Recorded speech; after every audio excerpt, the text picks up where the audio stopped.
Unpopular opinion, why I think parents who are shelling out thousands of dollars to put their kids through tutoring and coaching to get into selective schools are a total waste of time. To quote one of the parents in this article, he says, more important than winning the lottery. He's implying that if his kids get into selective school, it's more important than winning the lottery. You serious? Now, before I lay out my argument, here's the facts. Parents are spending thousands of dollars on specialized tutoring for their children. It also says 17,000 approximate applications have been applied for, and there's only about 2,000 roughly selective schools. What? And some of these tutoring companies that these parents are sending their kids to, they're being sold the possibility of a selective school, and that might not be true. Now, let me just break down why I think this is dumb. In terms of not parents being dumb, but this whole concept of trying to get your kids into a selective school so that they can be successful. Again, this is based on my personal experience and my personal opinion, so not to offend anyone. Look, I have been a broker for over 15 years. I've seen about thousands of applicants, PAYG, self-employed, to CEOs, to bathroom cleaners. I also have a lot of friends in different sectors of the industry. Some are successful, some are not. And I have friends that are in my primary school, and I also know friends that are in selective schools. So to give you an example, I have a mate that went to Sefton Selective School. The way he did this was that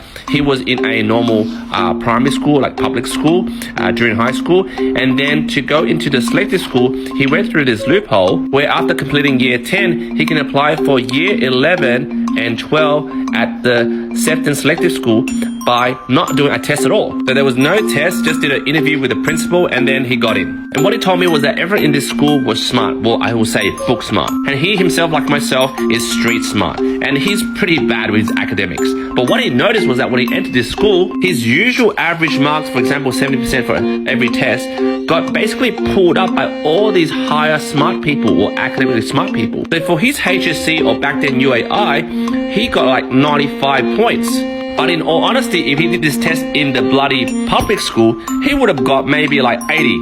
So his marks just rose with the standard deviation because it was higher there. My point is, these type of parents are trying to chuck their kids into selective schools because they have a higher academic standard deviation so they can pull up their kids' marks. The keyword is, it's all about the marks, the academic marks. I can tell you right now, all those smart academic people, or those that came first in maths, English, whatever, I can tell you right now, I'm earning 3 times more than them right now. And I'm not trying to say this is how big my eggplant is. I'm not trying to be cocky. What I'm saying is, when you stick to the normal standard deviation of a non-selective school, for example, a public school or a Catholic school, you are forced into the real world with what you actually have, and then you have to use your own street smart to win in life. But then if you hide in these schools and then somehow your marks get lifted because someone else is smarter and the standard deviation is higher, you go into the real world with a false pretense of how smart you really are.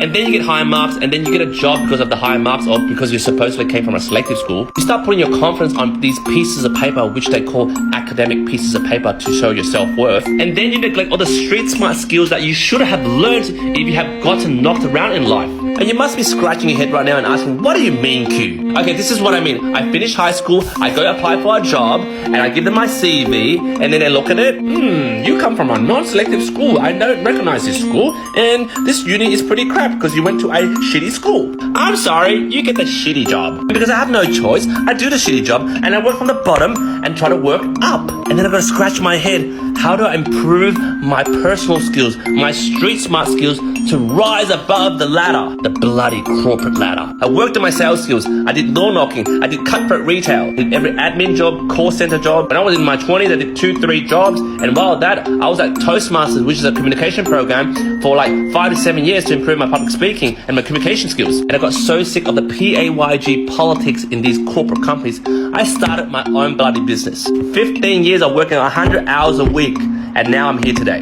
My point is, you guys trying to chuck your kids into these selective schools, you basically lift up their ego, their expectation that they can sort of operate through the world because they have these academic scores. But if your kids are smart, well, put them to selective school. They are naturally talented.